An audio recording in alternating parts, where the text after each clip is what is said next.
திருச்சிற்றம்பலம். தென்னாருடைய சிவனே போற்றி, எந்நாட்டவர்க்கும் இறைவா போற்றி.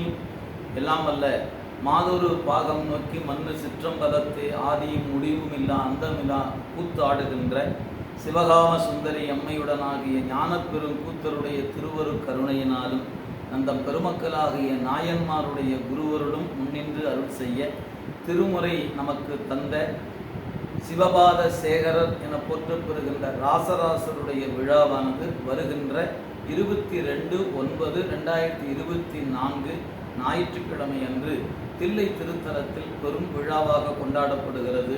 இந்த விழாவில் மாலை 4 மணிக்கு தேரோடுகின்ற திருவீதியாகிய மாடவீதியில் அடியார் பெருமக்கள் திருமுறைகளை தங்களுடைய தலைமீது வைத்து கொண்டு திருவீதி உலா வர இருக்கிறார்கள். எனவே இந்த காணொலியை காணுகிற அன்பர் பெருமக்கள் பெரும் திரளாக வந்திருந்து, ராசராசர் இல்லை என்றால் நமக்கு திருமுறை இன்று நம் கையில் கிடைப்பது அரிதாக இருக்கும். அத்தகைய மாமன்னருக்கு செய்கிற இந்த விழாவில் தொண்டர் பெருமக்கள் வந்து கலந்து கொண்டு நடராச பெருமானுடைய திருவருளையும் அந்த பெருமக்களுடைய குருவருளையும் பெற வேண்டுமாய் ராசராசன் விழா குழுவினர் சார்பாக உங்களை அன்போடு அழைக்கின்றோம். சிவாய நம. திருச்சிற்றம்பலம்.